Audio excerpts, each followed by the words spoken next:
Hola, ¿qué tal? Buenos días, ¿cómo están? Les damos la bienvenida a nuestro cine debate, a nuestro cine club, la historia de México a través del cine. Este es un cineclub comunitario llevado a cabo por el colectivo Madeja de Ideas dentro del programa Colectivos Culturales que se encuentra dentro de la Secretaría de Cultura de la Ciudad de México. El colectivo Madeja de Ideas lleva ya 3 años realizando actividades de talleres y actividades que incentivan la difusión histórica, encaminada a la reflexión y crítica de nuestro pasado y presente. Hemos realizado talleres de telar tradicional, montaje de ofrendas, Día de Muertos, lectura de poesía, mortuoria, recorridos históricos de leyendas y de lugares emblemáticos de la Revolución Mexicana en Xochimilco. Eventos relacionados a Xochimilco durante el periodo de la Revolución Mexicana y hemos colaborado con el taller de la Huehuet, donde contamos con la presentación de libros, de ponencias, presentaciones musicales. Le pido a mis compañeros, en este caso a mi compañero Felipe, que nos hable un poco de las actividades que vamos a realizar durante el taller. ¿Qué tal? Buenas tardes. En esta ocasión estamos realizando estas sesiones, 20 sesiones de taller enfocadas al cine, a realizar un cine debate. Estas actividades se están llevando a cabo los fines de semana se van a llevar a cabo dentro de los fines de semana de julio hasta el mes de noviembre. Vamos a presentarlo en varios ciclos de cine que están divididos en varios periodos históricos de la historia de México. Eh, en estas sesiones nos están acompañando especialistas, generalmente historiadores, como en este caso, en esta ocasión muy especial, tenemos la participación de la maestra Irma Soto de la UAM Iztapalapa. Y más o menos la dinámica que tenemos en estas sesiones, en estos talleres de cine debate, es que nos vamos a hablar un poco sobre la película, sobre sus datos generales, y el especialista va a profundizar aún más sobre alguna temática en particular. En este caso, estamos enfocándonos a este ciclo de cine relacionado a lo prehispánico y a la conquista. Bueno, ahora los voy a dejar con mi guapísima compañera Mireia para que nos hable ya a profundidad, bueno, un poco más sobre de lo que va la película de La Otra Conquista, así como sus datos generales. Así que te cedo la palabra, Mireia. Hola, ¿qué tal? Muy buenas tardes a todos. Muchísimas gracias por estar viéndonos esta sesión 2 de este cine debate. Espero que todos hayan podido ver la película y haberla disfrutado un poquito mejor. La película que hoy nos concierne es La Otra Conquista, que se estrenó durante la 14ª muestra de cine mexicano en Guadalajara en 1998. Para el público americano, esta película sale a la luz en el año 2000. Además, tuvo un reestreno y su lanzamiento en DVD en el 2007, debido a la salida de la película Apocalipto, que ya todo el mundo sabe y reconoce muy bien. El proyecto de esta película se inició en 1992 y por falta de fondos se suspendió el rodaje hasta que 3 años después se consiguieron nuevos inversionistas. Fue una producción de Carrasco y Domingo Films. Marca el debut cinematográfico del escritor, director y editor Salvador Carrasco y del productor Álvaro Domingo. El productor asociado es el tenor Plácido Domingo, que es el padre del productor del filme, y Enrique González, rector de la Universidad Iberoamericana. Un área original, Mater Eterna, que se escucha al final de la película, fue creada para esta misma y es cantada por el mismo Plácido Domingo. La letra es del director Carrasco con música de Samuel Siman. Jorge Reyes, quien musicalizó las escenas a través de una mezcla de tecnología con sonidos de orígenes indígenas, y la fotografía estuvo a cargo de Arturo de la Rosa. Bueno, esta cinta ubica al espectador en los primeros años de la conquista que se dio en 1521, dramatizando la manera en que se inicia la evangelización de los naturales y en específico de uno de los hijos de Moctezuma llamado Topilitzin, que será renombrado después como Tomás, que sobrevivió a la matanza de Toxcatl, o mejor conocida como la matanza del Templo Mayor, quien al salir entre los muertos se da cuenta del cambio que se avecina y como hacedor de códices dibuja uno donde cuenta la verdad de la masacre para perpetuar la memoria de su pueblo y que será ofrecido a Tonantzin, El fraile Diego trata de salvar el alma de Topiltzin, quien lucha por preservar sus creencias en una nueva realidad donde ya no tiene cabida su espiritualidad con los antiguos dioses. Bueno, en el año de 1999, Leonardo García Tsao, por parte del periódico La Jornada, remarcó el éxito comercial que tuvo en nuestro país y cito sus palabras sobre esta película. No obstante, algunas imágenes logradas, las iniciales, por ejemplo, de unos aztecas agonizando entre las ruinas de sus templos, bajo la lluvia, la otra conquista es un producto que no está a la altura de sus ambiciones, pero su probada capacidad de convocatoria sugiere que ha logrado tocar algún nervio del público que pocas producciones han conseguido.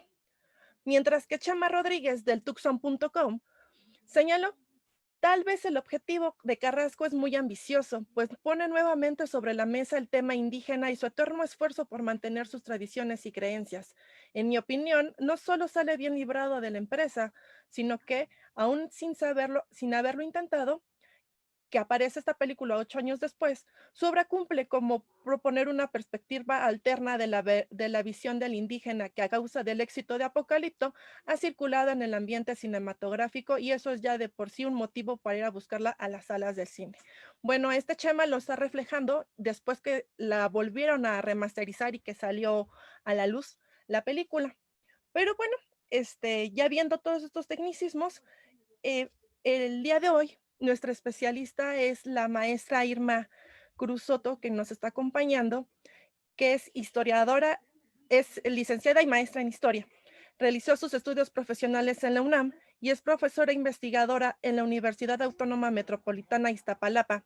Se dedica al estudio de la historia de Mesoamérica, de la religiosidad en el México antiguo y de sus continuidades en la colonia. Sus trabajos de investigación se han centrado en el estudio de la medicina náhuatl de los siglos XVI y XVII, de las creencias religiosas y de las prácticas mágicas aplicadas a la etiología y la terapéutica en las enfermedades. Ha realizado también investigaciones sobre la dinámica de los gobiernos en pueblos de indios durante la colonia, la defensa del territorio y de las identidades, así como en la forma de ejercicio político a través de los cabildos indios en las repúblicas de naturales. Actualmente realiza un estudio de los ritos de nacimiento y las especialistas rituales nahuas, en particular de las parteras y médicas de niños en la tradición mesoamericana y cristiana del centro de México. Pues sin más, le doy la palabra a la maestra Irma, quien hoy nos va a presentar un poco más sobre su perspectiva de este debate de esta película. Adelante, profesora. Gracias, Mireya. Es un gusto estar con ustedes, compartir esta tarde con Madeja de Ideas, con Mireya, con Joaquín, con Felipe y con todos los quienes nos acompañan el día de hoy en esta tarde. Pues primero que todo, soy Irma Cruz Soto, ya me presentaron, y quiero felicitar al colectivo por esta iniciativa que propicia la reflexión en temas que no podemos obviar y que una película como La Otra Conquista nos lleva a repensar una y otra vez en una situación tan inédita como la que vivimos actualmente y que paradójicamente nos remonta de una y otra manera a ese pasado del que en esta semana están viendo, o en estos días, perdón, están viendo en las películas que Madeja de Ideas está programando para todos quienes hemos tenido la oportunidad de participar en este bello esfuerzo del Cine Club Comunitario. Entonces, felicito mucho al colectivo por este esfuerzo en las condiciones en las que estamos ahora. Y bien, quiero pasar a hacer algunas precisiones sobre la cinta en la idea de que es muy interesante las distintas formas en que es vista una película, que prácticamente pueden ser infinitas. Es decir, tantas miradas puede haber como quienes miren la película. Entonces, es algo inagotable y obviamente yo voy a dar mi perspectiva como cinéfila, a partir del cine que he mirado y a partir obviamente de mi carga pues profesional. Tengo que decir que la conquista y la colonización de México no solo se actualizan ahora con las conmemoraciones propias de las efemérides, es decir, 1519 a 1521. Estamos justamente a mitad del proceso más fuerte de, digamos, en esa conmemoración. O sea, estamos a mitad, hace 500 años, sucedió este proceso que ahora estamos acercándonos en solamente uno de sus elementos a revisar, o en algunos hilos que podríamos ir desmadejando. Sirva un poco tomar la idea de madeja de ideas, la idea de madeja, ¿no?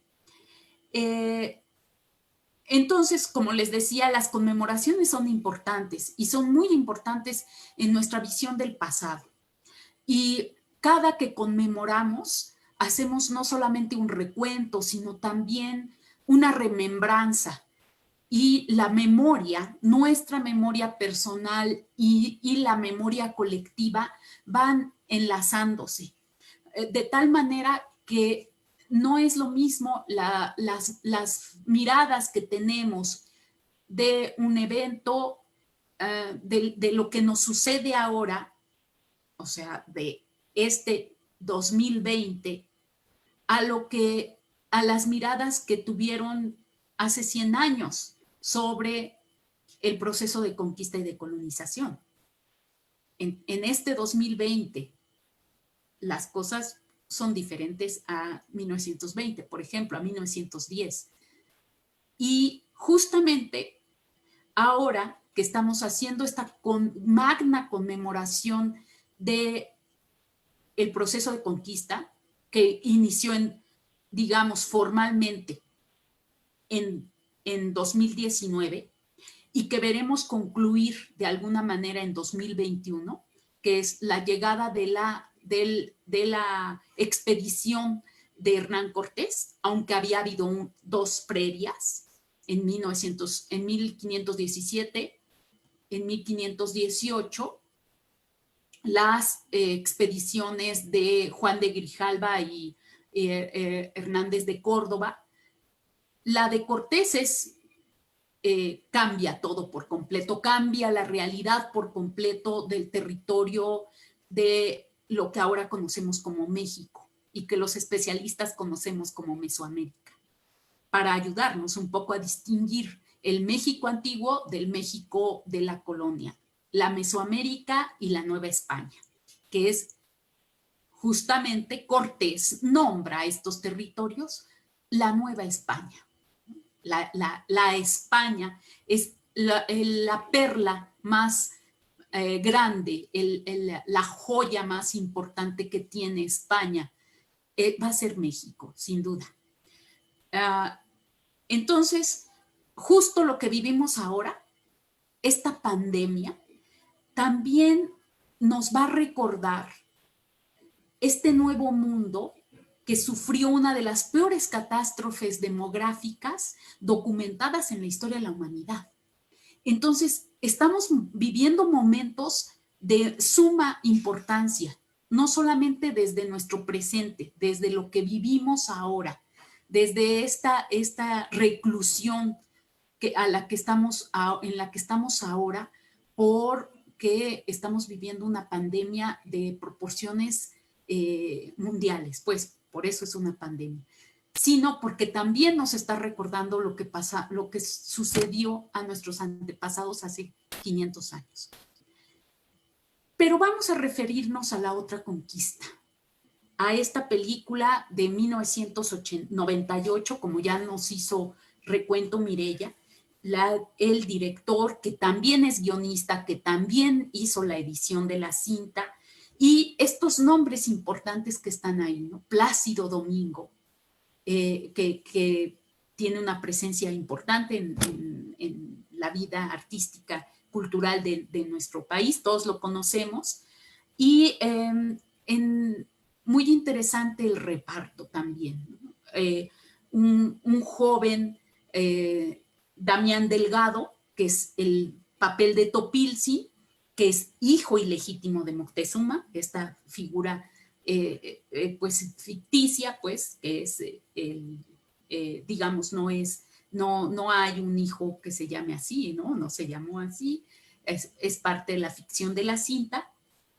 Y vemos a Elpidia Carrillo en el papel de Tecuixpo, que es Isabel Moctezuma, que ella sí es un personaje histórico, Tecuixpo, y justamente sí es una de las mujeres que tomaría Cortés. Y me parece muy interesante el papel que tiene ahí Elpidia y también la caracterización que hace de una mujer que es fuerte, que se opone a Cortés y que en realidad lo hizo, porque la Tecuixpo de la historia, la auténtica, digamos, rechazó a Cortés y tal parece que, bueno, tuvo que aceptar de mal grado el forcejeo de Cortés para hacerse de ella, de una mujer que también muy guapa, como nos cuentan las fuentes, igual que doña Marina, y de mucha presencia, de mucha prestancia, y que rechaza al hijo que tiene con Cortés, a la hija, a Leonor. Bien, pero hay algo interesante de Elpidia. Elpidia es una actriz que vemos en una cinta muy importante, que es clásica, que es El Depredador. El único personaje femenino es Elpidia Carrillo, de esa cinta, si la recuerdan. Y más cercano a estos temas, la vemos actuando también en Nuevo Mundo, esa cinta también a la que haré mención, de Gabriel Retes. Y tenemos también a una gran actriz de mucho nombre de teatro, que es Josefina Echanove, que es la Nana Watson. Entonces vemos este soporte femenino muy sólido frente a los personajes masculinos encabezados por tanto Topiltzin como el fraile Diego de la Coruña. Bueno, desde el título, La Otra Conquista, este proceso, esta película aborda el otro proceso de conquista. Es decir, o sea, si se llama La Otra Conquista, es porque está refiriéndose a otro, digamos, a otro nivel de este gran momento de la historia de México. ¿Cuál es la otra conquista? La espiritual, la conquista espiritual. Entonces, el título de la película, el director, el editor, que es Carrasco, Salvador Carrasco, está obviamente, si lo conoce o no conoce la obra, por lo menos sí tiene presente, como todos tenemos, o la mayoría, esta obra muy importante en la historiografía sobre esta época de nuestra historia, que es el libro de Robert Ricard que se llama La Conquista Espiritual de México. Si no conocemos el libro, sí esas palabras quedaron muy, muy firmes en el imaginario del popular, por así decirlo, en las escuelas, en los libros de texto, en todas las referencias a partir de los años 50, porque el libro es más o menos de fines de los 40, y al referirse a la conquista, digamos, a la evangelización, a este proceso de los frailes para convertir a los naturales a la nueva fe, a la fe cristiana, a la fe católica, se le ha conocido como la otra conquista. perdón, como la conquista espiritual. Y el autor de la película recupera ese título y le llama La Otra Conquista. Igual a la conquista espiritual. Ese sería el subtítulo a mi manera de ver. Entonces, esta posición que distingue la conquista espiritual, la conquista religiosa de la conquista militar, fue, como les digo, ha sido muy aplaudida. Y todos, o sea, la conquista espiritual, ¿no? Para distinguirla de la militar, está fuerte, muy ruda, y aquí está la conquista de los frailes, que son nobles, que acogen a los nuevos conversos, a quienes están conociendo la nueva fe y tienen una actitud diferente. Entonces, esta posición, la de distinguir una conquista de la otra, fue muy importante durante muchos años, pero ahora ha sido muy discutida. ¿Por qué? Existe una sola conquista y los intereses son diversos, pero ya no se habla de conquistas distintas. Es una sola en la que confluye lo militar y lo espiritual, y una se sostiene con la otra porque se trata de una magna empresa colonial que concita, que reúne esfuerzos diversos, tanto los de la Iglesia como los de la corona española. Una se sostiene en la otra, no pueden existir separadas, no hay una conquista militar y una conquista espiritual. Hay una sola conquista y es la conquista española. Bueno, me interesa mencionar a esta película en la tradición de las películas mexicanas que abordan el tema de la conquista y de la conversión.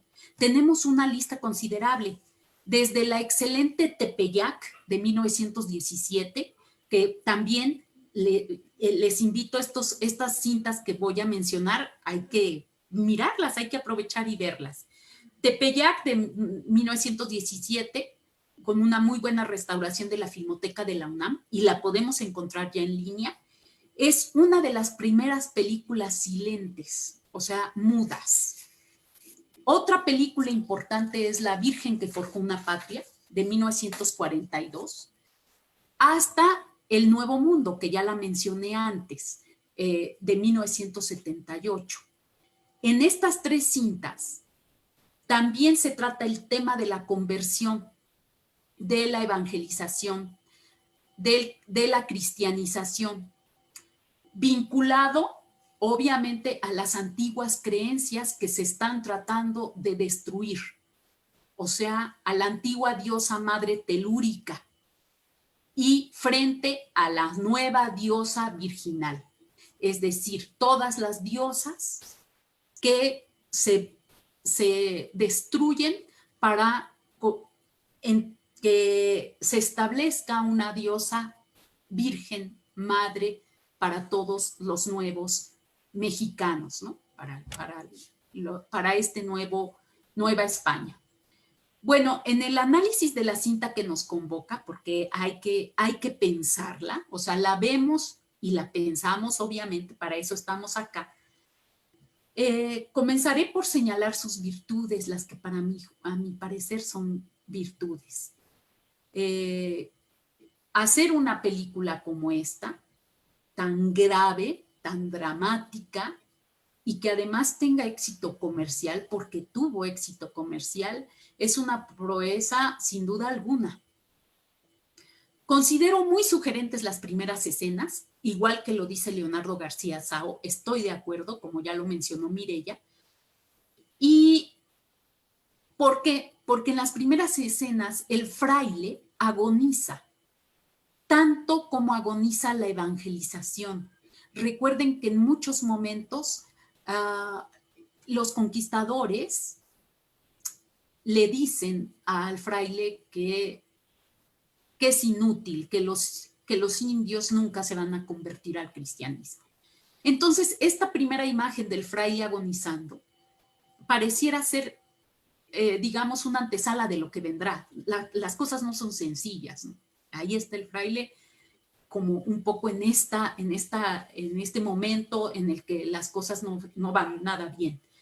Y después esas muy, muy sugerentes escenas con muy buena fotografía, las ruinas de los templos vencidos, bañadas por la lluvia, regadas de muertos, el protagonista que sobrevive debajo de una de las víctimas y que escala, ¿no? Lo vemos subir desde el abismo de la muerte para una nueva vida y una nueva realidad, que obviamente no sabe lo que viene. A partir de entonces, encuentro dos términos en el planteamiento del discurso cinematográfico de lo que nos va diciendo la película, pues, a medida que la miramos. Son dos que me parece importante que mencionarlos: resistencia y oposición, que están muy bien enraizados, muy firmes en las figuras protagónicas indias. Es decir, la primera, la de la resistencia, encabezada por el tlacuilo Topilzi, y la oposición en la figura de la noble Tecuixpo, ¿no? Isabel. Topilzi Tomás, Tecuixpo Isabel. Vean las dos, la dicotomía. Estamos mirando siempre las dos partes. Y parece que los personajes y toda la cinta se debate entre esos dos mundos, obviamente. ¿De acuerdo? Ahora, y en eso se inserta la otra conquista, obviamente. Lo espiritual, la evangelización, la iglesia, sus esfuerzos. Bien. Ahora, señalo algunos aspectos que saltan a la vista por el problema de acercarse a una época tan lejana, pero que sí me parece importante resaltar. Lo difícil que es retratarla fielmente. No lo puedo evitar, obviamente, perdón, es que como soy historiadora, noto algunas cosas. Que también hay dos niveles, ¿no? Como en todo, estamos mirando dos niveles. El castellano que se habla, el español que hablan en la película y el mexica, la lengua náhuatl que se habla en la película. Entonces estamos viendo igual el mundo español y el mundo mexica, uno imponiéndose sobre el otro. El mundo peninsular europeo imponiéndose sobre el mundo de los naturales de estas antiguas tierras, mexicas y otros pueblos. Ahora estamos en México Tenochtitlan, por eso nos referimos a los mexicanos. En principio, para hacerle justicia, la película es una ficción, no es un recorrido histórico, no es un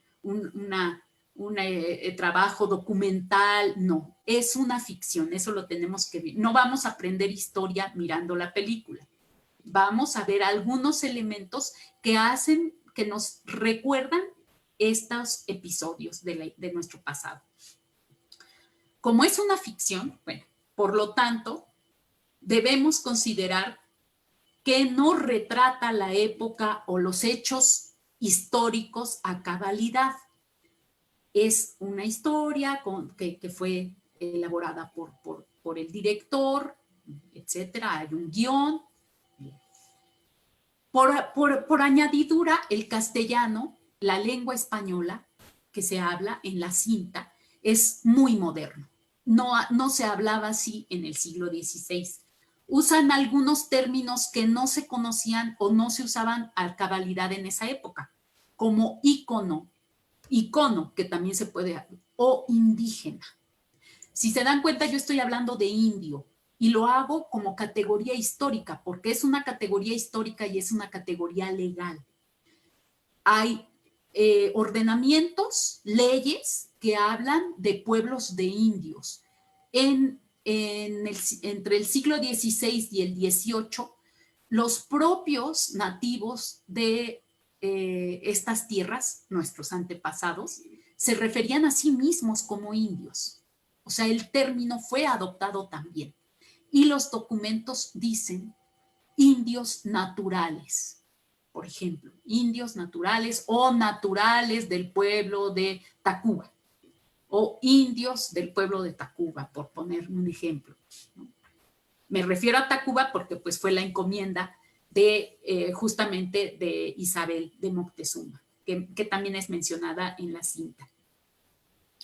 Entonces, si la historia, otro aspecto que noto, si la historia se narra entre 1521 y 5 años más tarde, ¿por qué vemos iglesias y monasterios enteros, concluidos? No, ahí las iglesias, los monasterios estaban en construcción, estaban prácticamente en sus cimientos.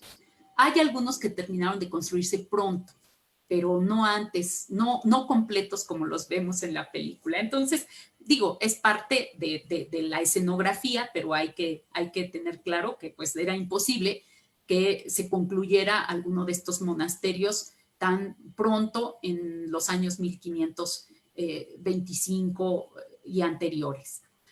La Virgen es un problema, me parece. La imagen de la Virgen que sale en la cinta es una talla con rasgos y hechura completamente contemporánea. Por ejemplo, el monasterio de Nuestra Señora de la Luz no existe en México para la época de la colonia. Lo que sí vemos es, por ejemplo, el convento de Tenayucan, el bello convento de Acolman. Esta Virgen, la Señora, Nuestra Señora de la Luz, hay que poner atención en ello, es una Virgen que actualmente tiene una catedral con su nombre en León, Guanajuato. Pero esta catedral fue construida después del año 1700, no en el siglo XVI. Entonces, la imagen pictórica, en León, Guanajuato, existe una imagen también del siglo XVIII, 1700, que es de esta Virgen, Nuestra Señora de la Luz. Esta Virgen podía haber sido mejor aprovechada en la película, me parece. Y ahora quiero compartirles, quiero ver cómo comparto la imagen. Aquí se las voy a compartir porque la busqué. Espero que la estén mirando. Ahora vamos a hacerla un poco más grande para que podamos verla. Ella es una virgen italiana, pero traída a la Nueva España. Esta es una pintura, si la ven. Es una virgen como la virgen que vemos en la cinta. La diferencia es que esta virgen no es de bulto, no es una escultura, es una pintura. Y aquí está la Virgen sacando corazones de una canasta. Más bien el niño, ella sostiene al niño y el niño saca corazones de esta canasta. ¿Qué son esos corazones? Son corazones de almas que están rescatando del demonio que la Virgen aplasta con sus plantas, con sus pies. Entonces, aquí vemos esta bellísima imagen de Nuestra Señora de la Luz, que me parece que sí podrían haberse aprovechado en la cinta, porque la imagen pictórica, justamente cargando al niño que toma los corazones de un canasto, puede ser esta Virgen la semejanza simbólica de la ofrenda del corazón de las doncellas, de la doncella a la diosa Tonantzin, que es lo que vemos al inicio de la película. Es Topiltzin, que sacrifica a una joven doncella y ofrece su corazón a la diosa Tonantzin. Bueno, aquí vemos esta pintura donde también hay corazones, que el niño está de alguna manera ofrendando. Entonces, fíjense qué interesante podríamos mencionar estas menciones a, digamos, las imágenes en relación a una escultura que no se parece a la imagen de Nuestra Señora de la Luz, más que cargando al niño, ¿verdad? Entonces, me parece que esto podría derivar en mucho, en esa similitud entre una virgen y un niño cargando corazones y los corazones que se ofrendan a la diosa madre que después va a ser suplantada por la Virgen, Madre de Dios, en el sentido cristiano. Bueno, respecto al retrato de los conquistados, debo decir que pienso en otras películas, como Retorno a Aztlán, que justamente ustedes ya vieron, de 1990 para el tratamiento de los naturales mexicanos, y otras cintas extranjeras, por ejemplo, que retratan muy bien a los conquistadores y a esta relación con los conquistados, con los pueblos conquistados. Pienso en Aguirre o La ira de Dios de 1972. Tomen nota si no las han visto. O La misión de 1986. Estas películas retratan de manera muy interesante, pues, tanto a los nativos como a los conquistadores. En nuestra película encontramos bastantes inexactitudes, algunas, bueno, no bastantes, algunas. Vamos a hacerle más justicia, ¿verdad? Por ejemplo, al retratar a las esculturas de la diosa Tetehuinan Tonantzin, a nuestra madre, no es muy exacto, está rediseñada, por así decirlo, o las pinturas que el Tlacuilo Topiltzin pinta, ¿no? También tienen ahí una falta de similitud con las pinturas originales. Pero hay algo más que me parece que hay que mencionar, digamos, de mayor importancia que la pura estilística o la paleta de colores en la cinta. Ciertas frases que están dichas en náhuatl, que se ha dicho de paso, pues no es cualquier cosa, ¿no? Que la cinta sea en lengua náhuatl, pero que no corresponden al pensamiento antiguo, al pensamiento mesoamericano, o que francamente son cristianas. Oímos a Topiltzin, al protagonista, gritar: Dios Sol, ¿por qué nos has abandonado? Se parece mucho a Cristo, ¿no? En la Semana Santa. Dios mío, ¿por qué me has abandonado? Y al final dice: en tus manos deposito mi cuerpo, mas nunca mi espíritu.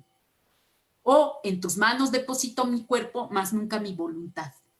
Estas ideas no era fácil que las dijera quizás sí un cristiano, pero son como más propias de Jesucristo, como tomadas de ahí, ¿no? Hay otra que también hay que señalar. Dice Isabel, le dice a Tomás, al protagonista: así como el corazón es el órgano del querer, el hígado es el del saber. No. Entre los antiguos mexicanos, el órgano del querer, de la emoción, es el corazón. El órgano, o más bien, sí, el órgano, el hígado, es el nivel del inframundo, de lo femenino, de lo oscuro. Es todo lo visceral, todas las pasiones, la ira, los impulsos están en el hígado. Para los antiguos mexicanos, el nivel celeste, el solar, el de la conciencia, el pensamiento, está en la cabeza y reside en el tonali, que es solar y masculino, frente al hígado, que es femenino y nocturno. Entonces, eso está, hay que señalarlo, ¿verdad? Bueno, respecto al conjunto de la película, ya para concluir, ¿qué les puedo decir? Me parece de repente muy insistente en esta suerte de obsesión con la Virgen que tiene Topiltzin Tomás. Me parece de repente muy recargada en esto. Y también una visión poco propositiva.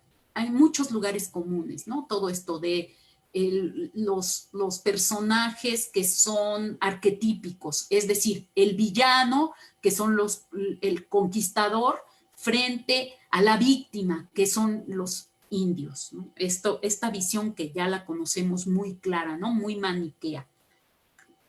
Pienso en una película como Cabeza de Vaca, que ustedes van a ver, de 1990, que ahí no vemos esto.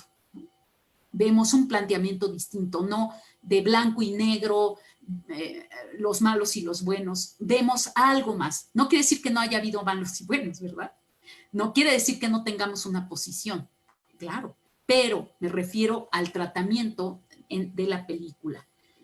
Cabeza de Vaca, bueno, ¿qué les puedo decir? Un gran poema visual, es una película mística, es onírica, es mágica.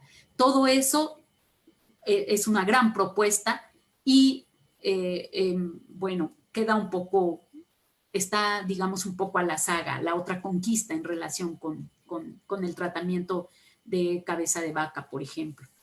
Encuentro muchos vacíos. Yo encontré, a ver si los chicos me auxilian, pero encontré que esta película tuvo un presupuesto de $3 millones. Y no es poco dinero, pues.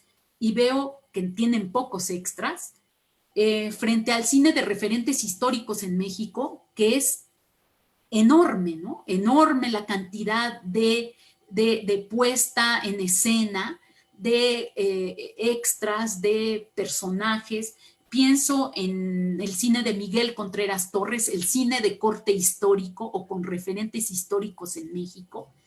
Hay que ver el cine de Miguel Contreras Torres, el de Fernando de Fuentes, Juan Bustillo de Oro, el mismo Indio Fernández, que hacen unas épicas impresionantes, ¿no? Las escenas de la revolución, etcétera, son magníficas, ¿no? Son impresionantes. Entonces me parece que el final de la película también, ya para concluir, lo veo un poco simplista, un poco poco consistente, pues, poco sólida. ¿Qué es lo que pasa al final? Topiltzin muere y tiene sobre sí ya no al indio muerto, tiene a la Virgen encima de su cuerpo. Pareciera ser que es la nueva diosa madre que lo termina venciendo, que lo acaba, ¿no? Es ese mundo antiguo y se sobrepone el nuevo cristiano, español, europeo. Y ahí viene una frase, ¿no? La frase que estamos viendo, el pensamiento del director, de quien hace la película. Dos razas pueden ser una a través de la tolerancia y el amor. ¿De veras? Les pregunto para que abramos la discusión. ¿De veras dos razas pueden ser una a través de la tolerancia y el amor?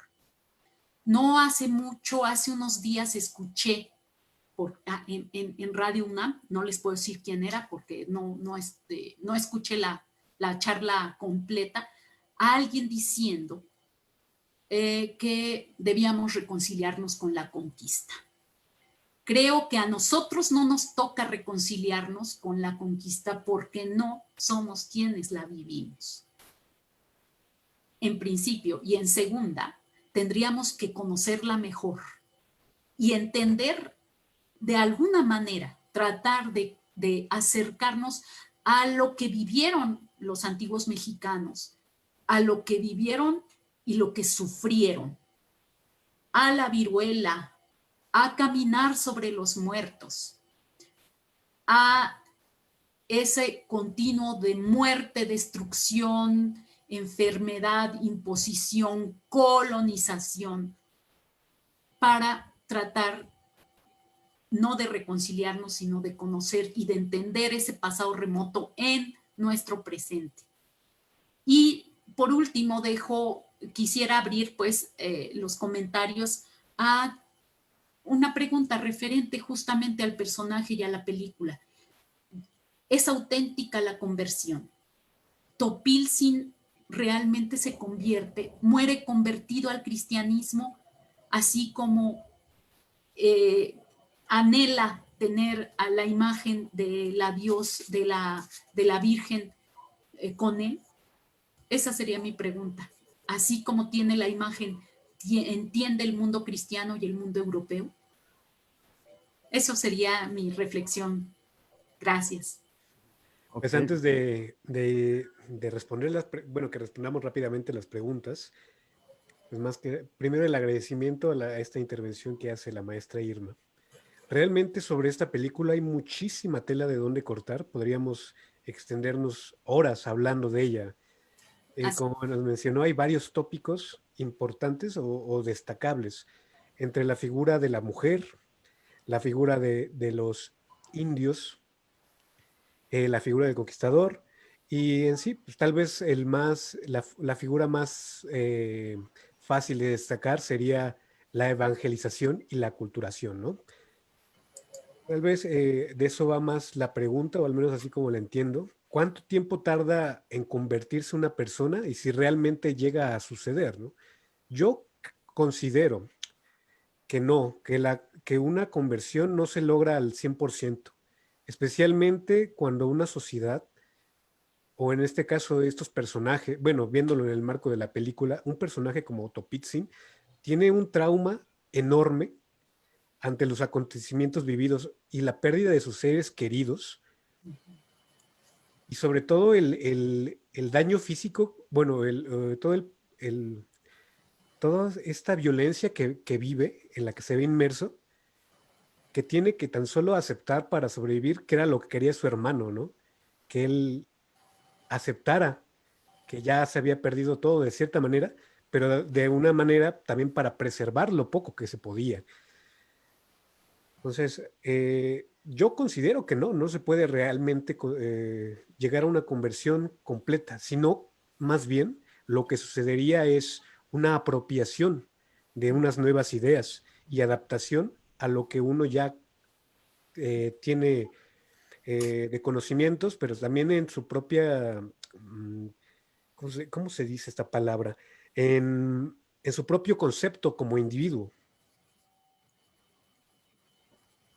sí, Bueno, rápidamente también a nuestro público espectador les digo, los invitamos a también formar parte de este cine debate por medio de la caja de los comentarios. Pueden comentar sus ideas que tienen sobre la película, qué visiones, qué ideas tienen, alguna pregunta, alguna crítica que tengan, por favor, háganoslas llegar a través de la caja de comentarios y las vamos a leer en vivo a continuación. Mientras esperamos a que comenten, le cedo la palabra a mi compañero Joaquín, también para que responda la pregunta que nos dejó la maestra. muchas gracias, Felipe. Maestra, muchas gracias por su participación. Me pareció magnífica. Creo que nos está aclarando muchos puntos que pudieran quedar a veces al visualizar la película, quedar un poco pendidos de un aire, ¿no? Porque a veces no conocemos bien los procesos, a veces no es parte de la enseñanza, digamos, de tronco común que tenemos a niveles básicos, ¿no? Entonces, uno se enfrenta a una película así y acaba por no comprender nada, ¿no? Por otra parte, esta idea que usted resaltaba, de esta aferración en la película, de, de Topilzin aferrándose a una figura materna como es Tonantzin y metiéndola con la Virgen, me pareció también igual un poquito exagerada, pero me pareció interesante, ¿no? Incluso como hasta de corte freudiano, ¿no?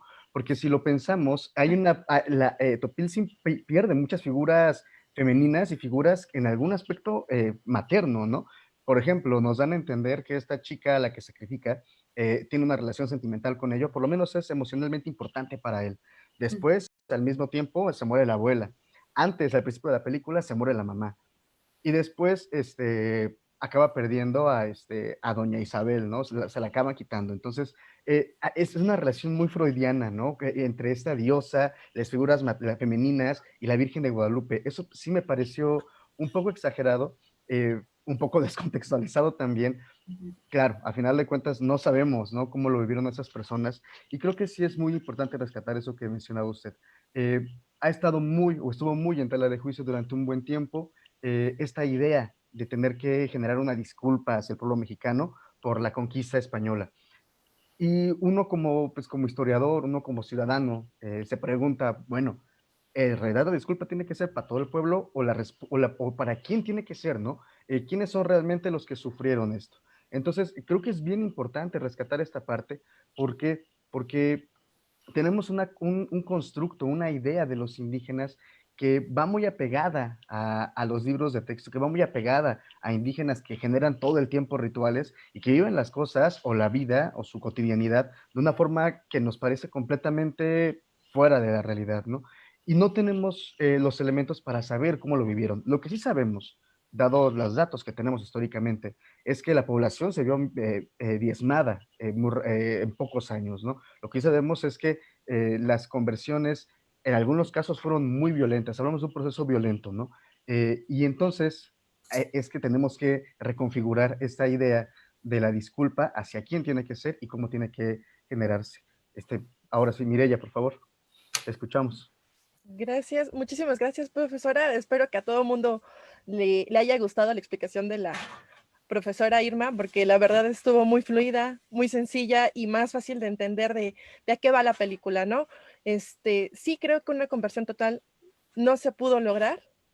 Evidentemente varios frailes dejaron memorias, ¿no? Diciendo que pues se dieron cuenta que la verdad no iban a poder con la población que ya estaba en formación, que ya eran maduros, y pues obviamente todos se van hacia los niños, ¿no? Entonces, por eso tengo de imagen de fondo, como ustedes verán, un código testeriano, para que nuestro público vea también de que no toda la conversión fue a sangre y a golpes, sino que buscaron la manera de poderse comunicar con estas personas.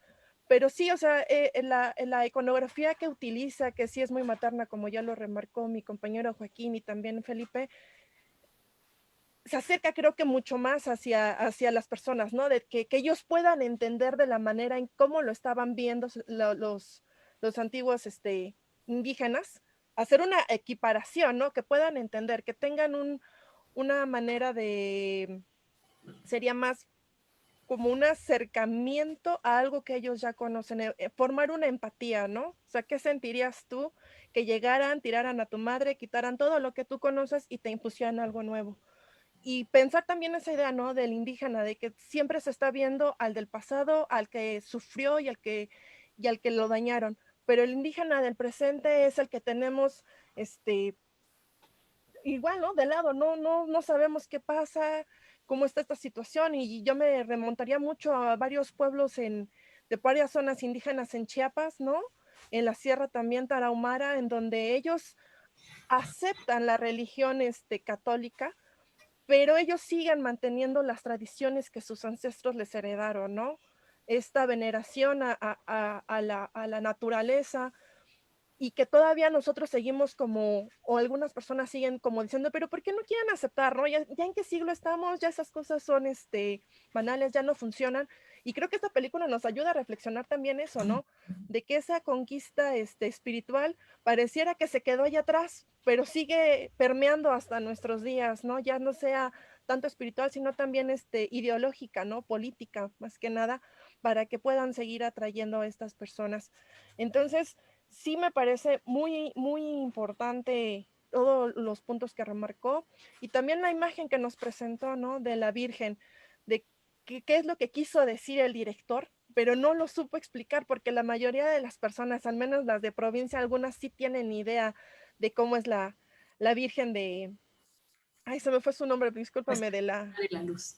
de la luz, y cuál es la iconografía que mantiene, ¿no? Entonces, porque muchos así como, y bueno, y sí, ¿no? O sea, y luego, ¿qué tiene? Porque es güerita, porque está cargando al niño, ¿no? Y el Cení de la película representando esto de que él equipara, hace ese emparejamiento con esa idea y siente él que ya no sabe, ¿no? ¿Quién es quién? Si está sacrificando a su propia madre o está sacrificando a la madre de las personas que llegaron a conquistarlos, ¿no? Entonces, creo que ya tenemos un comentario. Si quieren leerlo, por favor, Felipe. Tienes tu micrófono apagado, Carson. Sí, Gracias. nos comenta Irving Rodríguez. Me recuerda mucho al libro Huesos de lagartija, que cuenta la historia de Quetzalpalomitl. Lo recomiendo mucho. Muchas felicidades por el programa. Muchas gracias por tu comentario, Irving Rodríguez. No sé si alguno de ustedes conozca el libro de Huesos de Lagartija. Yo, bueno, con la pena no lo conozco, No.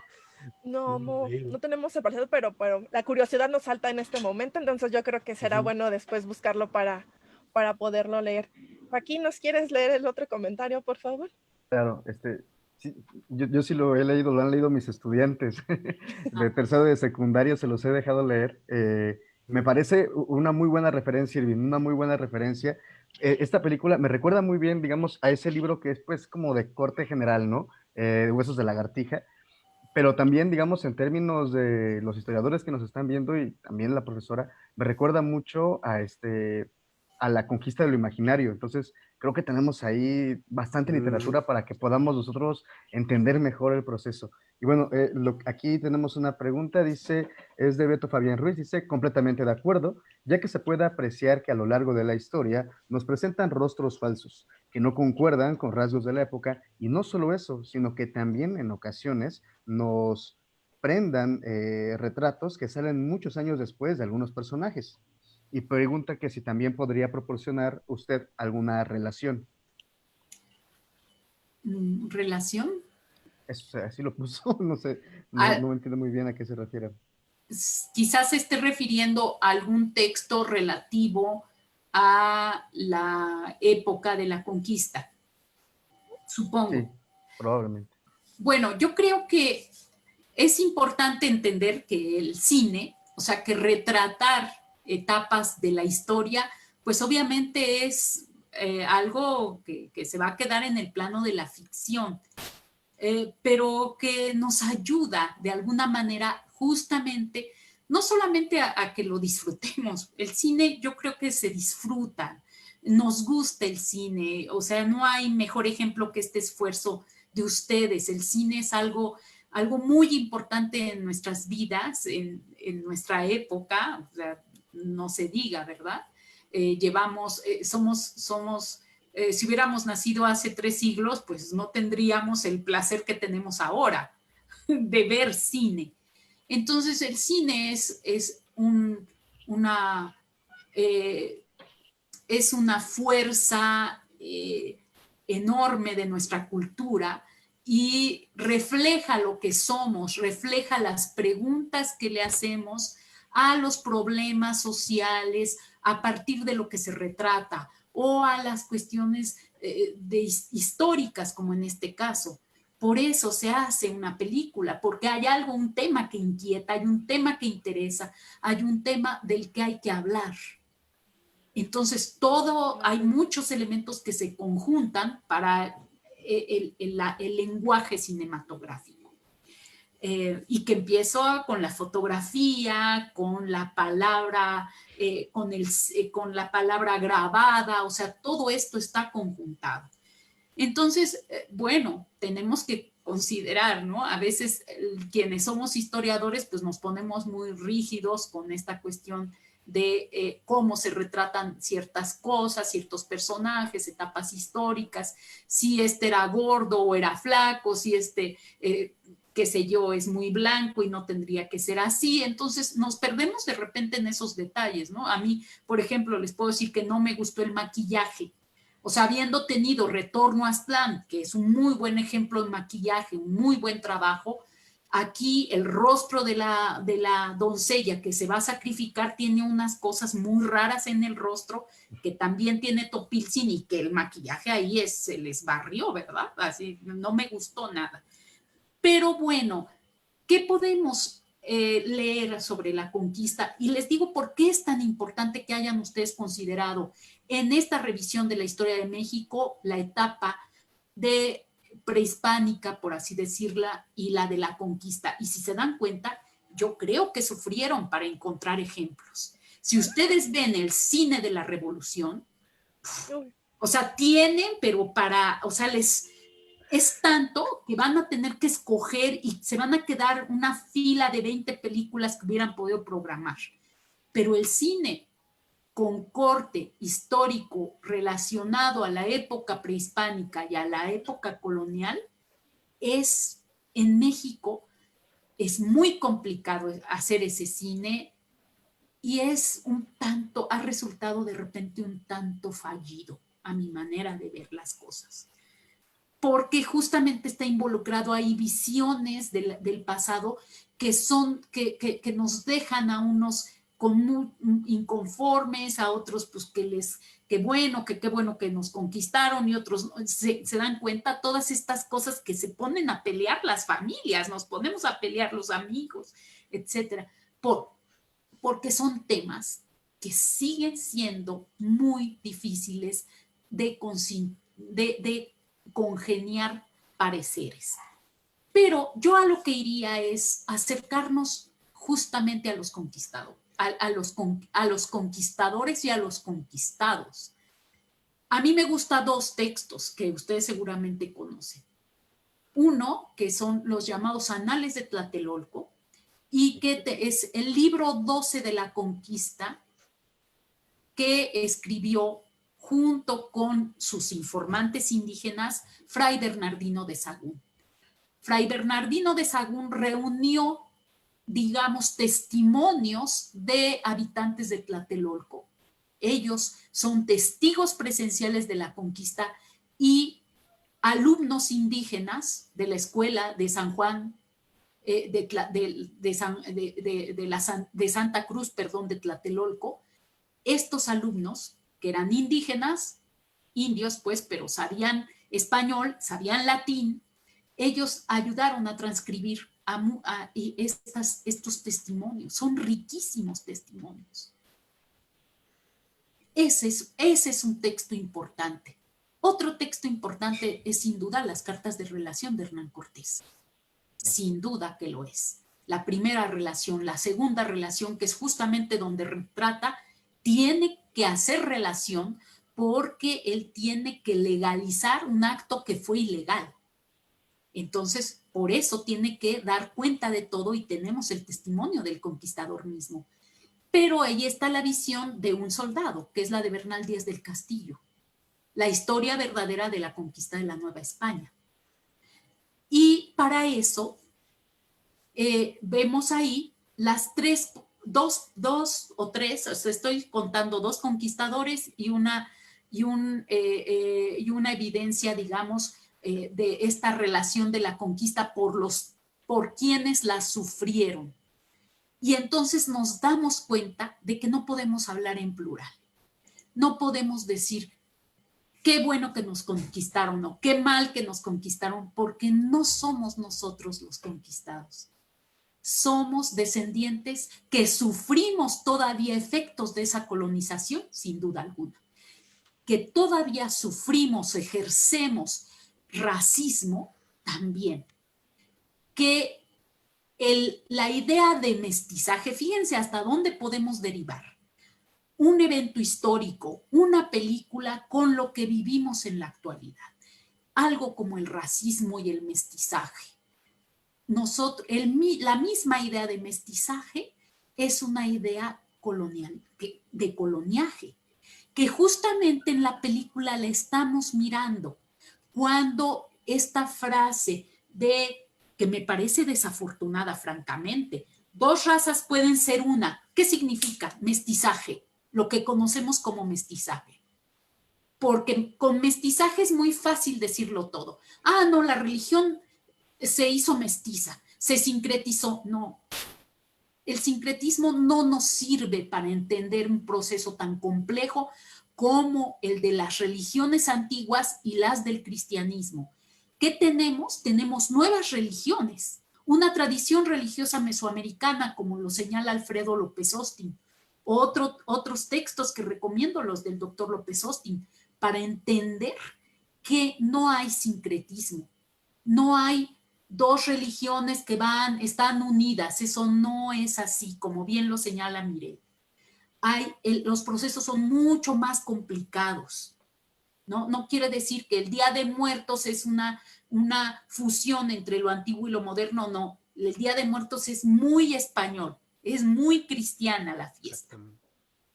Lo indígena, digamos, los pueblos indígenas en la actualidad tienen su propia religiosidad y no podemos digamos, entenderla tan fácilmente, de manera tan banal como decir, bueno, es que es resultado de lo antiguo con lo cristiano, y ya ahí acabamos, ¿no? O nosotros somos mestizos, somos mezcla indio y mezcla español, tampoco. De verdad que no nos parecemos nada a los españoles. Quien haya ido a España se va a dar cuenta de que ni físicamente, ni en el carácter español nos parecemos, pero tampoco nos parecemos a quienes se dicen indígenas en la actualidad. O sea, pero además la cosa se complica porque abrevamos de ese pasado. O sea, comemos tortilla, por ejemplo, y eso es completamente mesoamericano, completamente. El maíz es completamente mesoamericano, pero tomamos vino, no lo mencionamos al inicio, eso es completamente europeo. Entonces vivimos con nuestras raíces y nos toca mirarlas, mirar en nuestros rostros lo que tenemos de indios, porque lo somos. El mexicano, el carácter principal del mexicano, digamos, el cromosoma, ¿no? Es mayoritariamente somos caucásicos mongoloides, es decir, somos de una raza, nuestra mayor parte, quienes hemos tenido aquí años y años viviendo y venimos de padres y de madres que tienen raíces indígenas o que estuvieron en la provincia, pues tenemos una presencia muy fuerte, el genoma del mexicano, de la antigüedad mesoamericana, mucho más que la española. Bueno, tenemos ahí la tercera raíz, por supuesto, ¿no? El cabello rizado es tercera raíz, es negro, ahí está nuestra negritud. Eso nos habla de la complejidad de lo que somos y del pasado que queremos reconocer y de lo que queremos desaprender. Yo pondría en la mesa, muy importante, que tenemos que desaprender el racismo, porque lo tenemos muy introyectado y a veces no lo vemos. Es algo que hay que desaprender y contra lo que hay que luchar, sin duda alguna.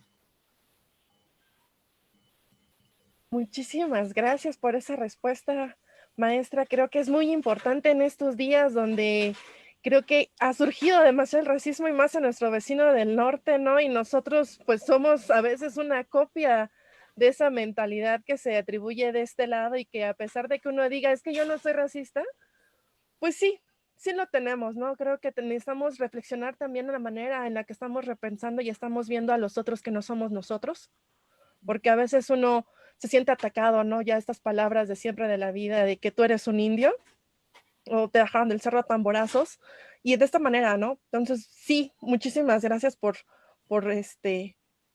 decirnos esto y decírselos a toda nuestra audiencia para que ellos también lo puedan tomar muy en cuenta y se den cuenta que no, que si bien todo mundo cree, y creo que se ha permeado siempre esa idea, ¿no? De vinieron, nos conquistaron, nos violaron y los mataron, ¿no? Pero ¿a quiénes mataron, no? Nosotros seguimos aquí, nosotros podemos reflexionar todo ese pasado y podemos reflexionarlo, sí, a través de las películas, pero también que deben de entender que la mayoría es una ficción y no es una, realidad, no es la verdad bruta pasada a la pantalla grande para que todo el mundo lo pueda ver, sino preguntarse qué es lo que estamos viendo ahí, qué es verdad y qué otra parte es la mentira, ¿no? Como todo en la vida ha sido. Y pues bueno, tenemos un comentario de Hugo Moreno Delgado que dice, muchas gracias por su explicación, maestra. Estuvo todo muy claro y muy bien explicado y estoy muy de acuerdo con él. Felipe, por favor, la siguiente. ¿Quién nos pregunta? Es que no recuerdo el nombre, no me lo pusieron. A ver, pero bueno, ahorita busco quién hizo esta pregunta, que nos mandan saludos. Una pregunta que me surgió es, ¿quién es la diosa madre de los mexicas que sale en la película? Ya, bueno, esta ya para hacer la última ronda de preguntas también, porque ya el tiempo se nos está yendo. Sí. Entonces, últimas 3 preguntas ya. Bueno, respondemos esta. Bueno, responde esta, después viene otra y ya.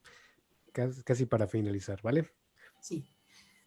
La diosa que aparece, la imagen es muy similar al Teotihuacán, que es también nuestra abuela, o sea, es el complejo de diosas, se parece, porque como les dije, nos recuerda a Teotihuacán, que es la Tonantzin, es el complejo de diosas madres, el complejo de diosas telúricas. ¿Qué significa? Que es la diosa tierra, la madre tierra.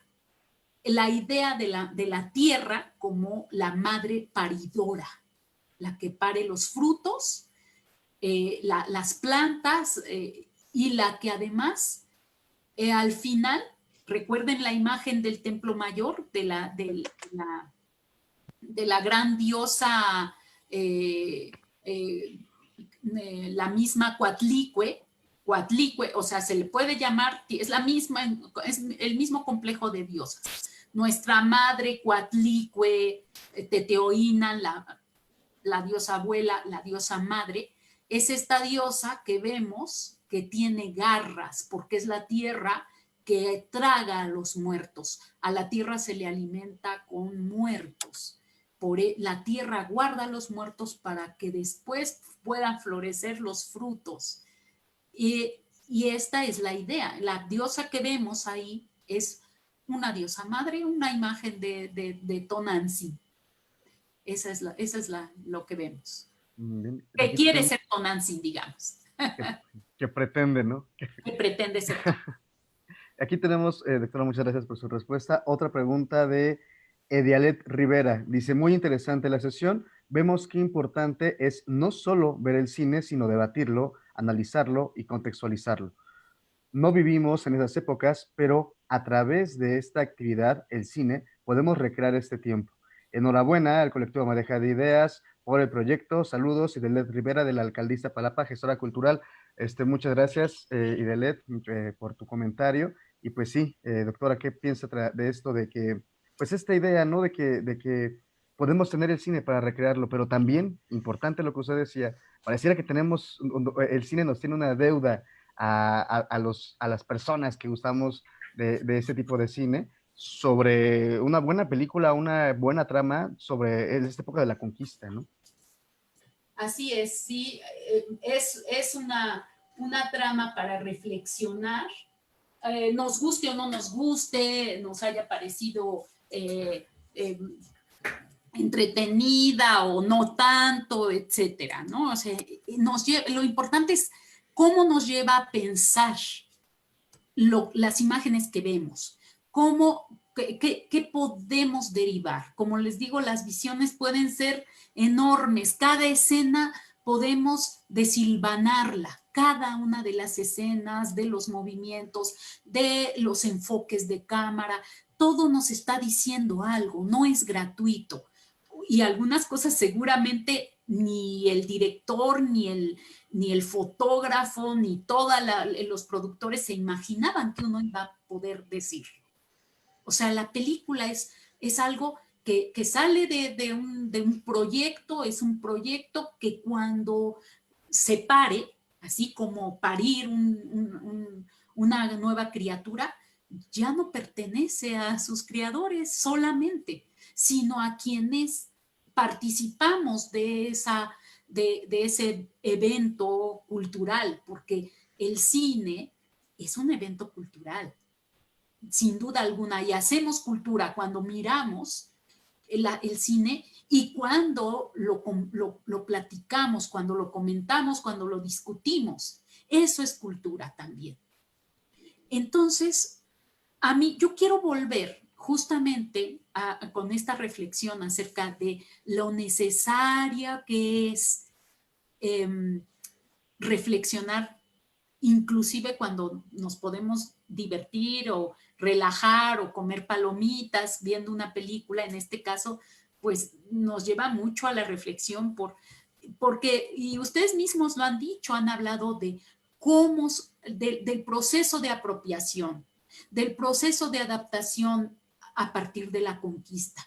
¿Qué tanto los antiguos mexicanos se apropiaron de los nuevos contenidos para su conveniencia también y para su sobrevivencia?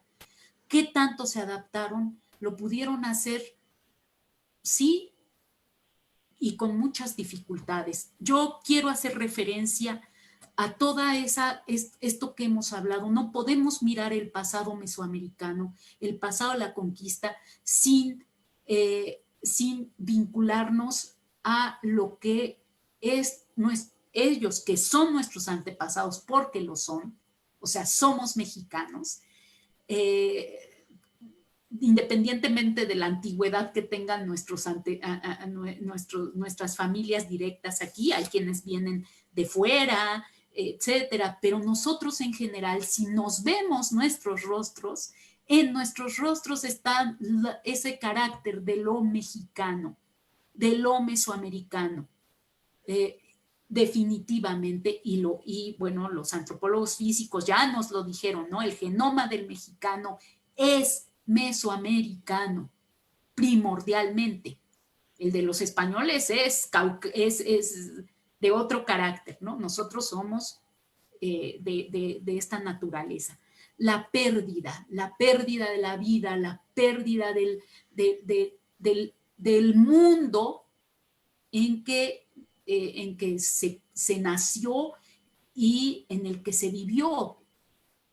O sea, es el proceso de conquista, hay que decirlo en todas sus letras, porque hay quienes hablan de esa reconciliación. Yo francamente no creo que pueda haber reconciliación de mi parte, por ejemplo, como historiadora, como mujer, como madre también, pensando en lo que vivió la gente a partir de 1519.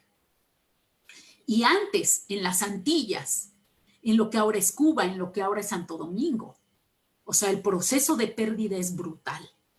El proceso de pérdidas implica un proceso de violencia, de guerra y de muerte, provocada, o sea, conscientemente o sin buscarlo, porque las enfermedades, pues no se sabía el alcance que podía tener esa invasión de bacteriológica y virulenta, como lo fue, por ejemplo, de ahí viene la palabra virulenta, de viruela.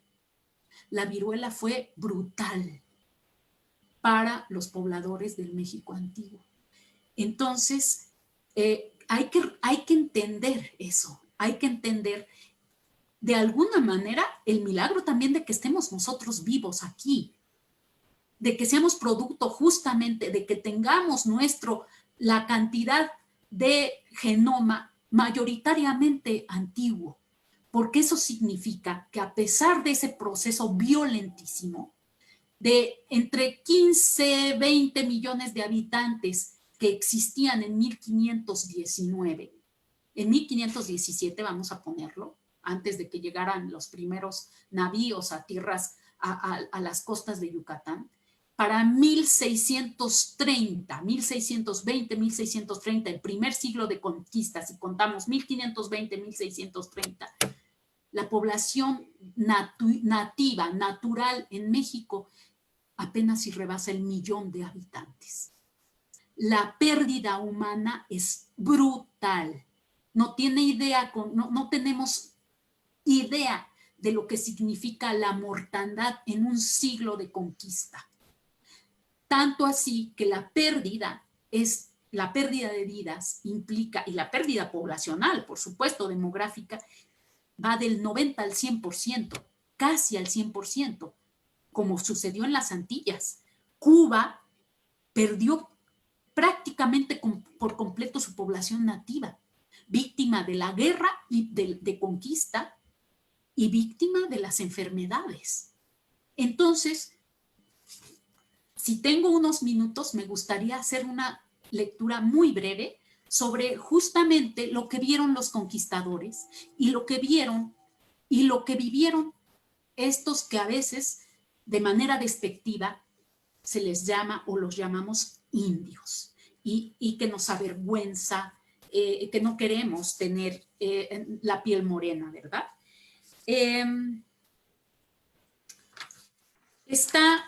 Fíjense, estos son las fuentes del siglo XVI, yo las tengo acá también. hay un poema muy sentido justamente en la historia general de las cosas de la Nueva España, de Fray Bernardino de Sahagún, ya lo mencioné, el libro 12, el libro de la conquista, también conocido como Anales de Tlatelolco. Tlatelolco es el último bastión. Ahí vimos la guerra después de la matanza del Templo Mayor, ¿no? Más o menos estás haciendo, pero el fin de la conquista, las últimas batallas se dan en Tlatelolco. En los caminos yacen dardos rotos, los cabellos están esparcidos, destechadas están las casas, enrojecidos tienen sus muros, gusanos pululan por calles y plazas, y en las paredes están salpicados los sesos. Rojas están las aguas, están como teñidas, y cuando las bebimos es como si bebiéramos agua de salitre. Golpeábamos en tanto los muros de adobe, y era nuestra herencia una red de agujeros. Con los escudos fue su resguardo, pero ni con escudos puede ser sostenida su soledad. Hemos comido palos de colorín, hemos masticado grama salitrosa, piedras de adobe, lagartijas, ratones, tierra en polvo, gusanos. Comimos la carne apenas sobre el fuego estaba puesta. Cuando estaba cocida la carne, de allí la arrebataban, en el fuego mismo la comían. Este es el hambre, la muerte, después del sitio a México Tenochtitlan y a México Tlatelolco.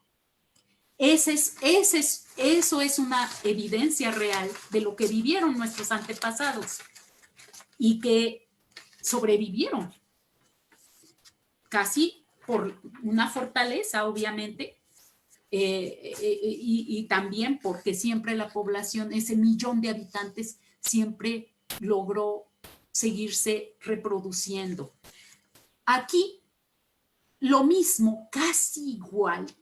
Escuchen cómo aquí confrontamos dos fuentes históricas, una indígena, india, tlatelolca, mexicana, y la otra española. Escuchen esta versión. Otro día, después de asentado el trabuco, o sea, una catapulta, volvimos a la ciudad y como ya había 3 o 4 días que no les combatíamos, hallamos las calles por donde íbamos llenas de mujeres y niños y otra gente miserable que se morían de hambre y salían traspasados y flacos, que era la mayor lástima del mundo de verlos. Y yo mandé a nuestros amigos que no les hiciesen daño alguno. ¿Qué fue lo que encontraron? Encontraron gente hambrienta, encontraron las paredes carcomidas, las paredes de adobe carcomidas, como nos lo dicen, encontraron los troncos de los árboles carcomidos. Y esto nos lo está diciendo Bernal Díaz del Castillo. Lo otro que les digo, esto lo está diciendo Hernán Cortés. Lo otro lo dice Bernal Díaz. Bernal Díaz confirma que encontraron la gente flaca hasta los huesos, caminando entre ruinas, caminando sobre los muertos, todas las acequias regadas con sangre, el agua pestilente, hambre, sed, enfermedad. Eso fue la conquista de México y hay que decirlo con todas sus letras. Muchísimas gracias, profesora, por todo esto. Creo que sí queda mucho más que reflexionar, pero bueno, se nos terminó el tiempo. Agradecemos a Emma Marcela, que también nos envió un comentario, por compartir los conocimientos y las opiniones que tuvimos acerca de esta película. Maestra Irma, yo me quedo mucho con esta reflexión de que tenemos que ver las cosas como son, ¿no? No podemos seguir en ese entonamiento rosado de que si fueron malos, fueron buenos. Todos son seres humanos, todos tienen fallas y creo que deberíamos de visualizar eso y no seguir creando toda esta historia de bronce en donde quién es bueno, quién es malo, quién actuó bien y quién actuó mal, porque creo que al final de todos es lo que le quita la manera de que puedan percibir y reflexionar las figuras que tenemos, ¿no? Y ya dejar de pasar esta parte de la conquista como si fuera algo, algo que agrede y que trasciende hasta nuestros días cuando nosotros estamos agrediendo a personas que tienen todavía esa vinculación con la tierra y que no estamos reflexionándola de ninguna manera y que los agredimos de la manera más viles por no, como usted lo dijo, por el tono de la piel, por no querer ser morenos, ¿no? Ya lo vimos con una famosa actriz que estuvo ahí circulando por redes sociales por lo que dijo, ¿no? También la otra es que todas las que todo lo que ellos producen, todo lo que fabrican, sus artesanías, como nosotros le llamamos, ¿no? Porque al final de cuentas yo no creo que sea una artesanía, también es un producto de calidad, igual que todas las marcas que venden en las tiendas de prestigio y que también se tiende a rechazar y decir cuánto es lo menos, cuando ahí va su trabajo y su tiempo de calidad. Entonces, yo me quedo con eso, en verdad, profesora, muchísimas gracias. Fue en verdad un honor tenerla el día de hoy en esto. Muy Felipe. importante, perdón, muy importante, Mireya, el racismo, el clasismo, la pobreza, la desigualdad, la sufren los descendientes directos de esa conquista cruenta y que estamos aquí en gran medida gracias a esa sobrevivencia valiente, fuerte y siempre innovadora. Y así somos, eso somos también y hay que mirarlo y hay que acabar con todas esas cosas que hacen que la pobreza, la desigualdad, el racismo y el clasismo tengan a los pueblos indios de la actualidad en el ostracismo y en la marginación. Muchísimas gracias. Felipe, por favor. Y realmente todas estas reflexiones, todo lo que nos encamina también como a tener una visualización de todos estos acontecimientos de una forma más clara, más veraz, más objetiva, hasta donde se pueda, es importante. Si bien partimos ahora a través de las películas, viene, también está esta frase de una imagen vale más que 1000 palabras, ¿no?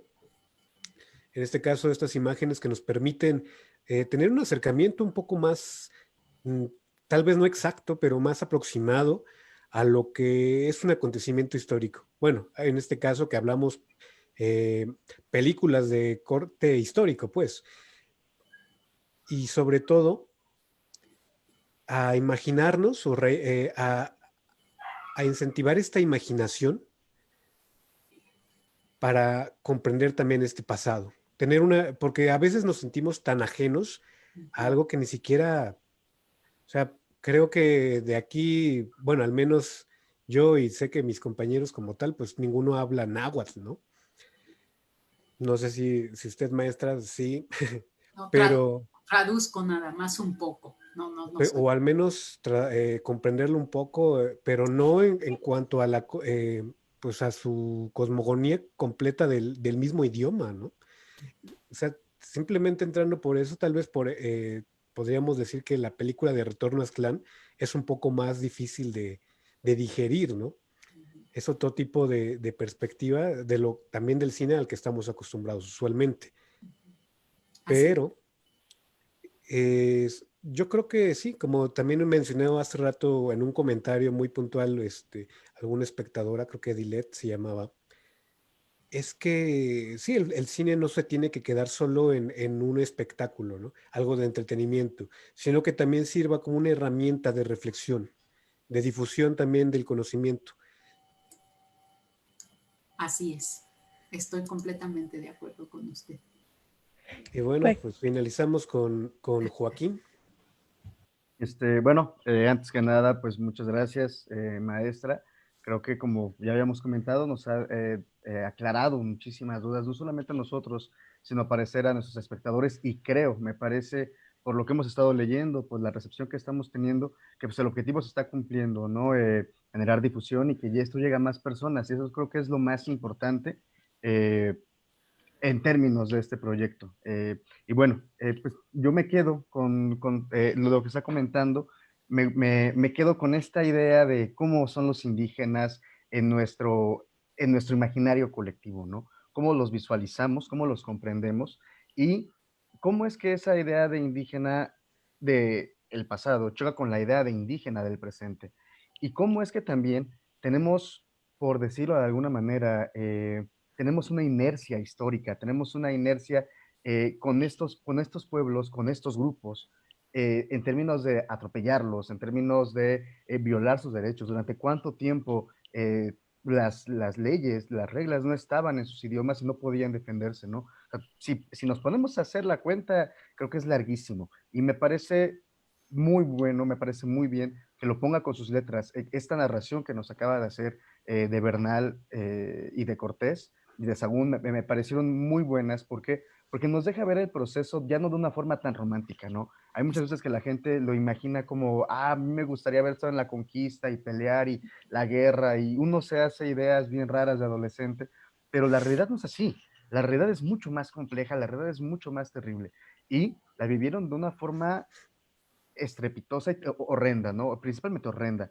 Entonces, me quedo con eso, me quedo con esta forma de entender la conquista no romántica, me quedo con esta forma de reconceptualizar a estos grupos, a los indígenas, de lo que nos comentó. Muchas gracias, Y maestro. perdón, y que se prolonga desgraciadamente hasta nuestros días, porque seguimos en sociedades colonias, con un Coloniales. alto coloniaje y con un alto nivel de pobreza y marginación. Y eso está llevándonos en este sistema neoliberal capitalista a que nos entendamos distintos y a que no nos respetemos. Y en medio de la diversidad podemos construir mejores relaciones. Somos diferentes y en la diferencia está nuestra riqueza. Sí, exacto. Y por Exacto. último, dentro de esta reflexión, que creo lo estamos tocando ahorita, hubiera sido tal vez, no nos alcanzó el tiempo, ¿no? Pero maravilloso tocarlo. Esta idea de que esta conquista de 1521 se refleja mucho a la occidentalización de los pueblos que tenemos actualmente, ¿no? A la occidentalización de de cualquier pueblo en el cual construimos, y pues me van a disculpar por ahí los que estén a favor, pero ¿cómo construimos, por ejemplo, pueblos mágicos? Estos pueblos mágicos que tal vez nutren la economía de ciertos lugares, pero al mismo tiempo generan que se pierda la identidad de esos sitios, genera que se trastoque sus tradiciones, genera que se homogeneen, ¿no? Es una idea neoliberal, es una idea absolutamente globalizante y que es peligroso y que tenemos que verlo y notarlo en términos de lo que es, no solamente como el beneficio de poder ir a un lugar a ver algo exótico y hacer este turismo, ecoturismo y estas cosas, ¿no? Sino entender cómo es que se están perdiendo identidades, cómo es que se está trastocando las tradiciones de los pueblos. Con eso me quedo también con la occidentalización de los pueblos, que se asemeja mucho a la conquista de 1521. Así es, completamente, así es. Ese es un peligro latente. Sí, pues Pues bueno. muchas gracias. Le agradecemos a la maestra Irma Soto por su participación en este segundo cine debate, así como a todos los que nos acompañaron en esta transmisión y especialmente a los que participaron a través de sus comentarios. Igualmente agradecemos a la Secretaría de Cultura que por medio del programa de colectivos culturales comunitarios de la Ciudad de México nos permite llevar a cabo estas actividades. El próximo viernes 24 de julio a las 5 horas, otra vez los esperamos nuevamente para el tercer cine debate que se transmitirá de la misma manera. En este tercer cine debate seguiremos con el ciclo de cine prehispánico y conquista y hablaremos sobre la película Cabeza de Vaca del director Nicolás Echeverría y nos acompañará nuestro colega Rodrigo Castillo de la FESA Catlán. El link para visualizar la película lo compartiremos a través de nuestra página del Cineclub Comunitario Maneja de Ideas.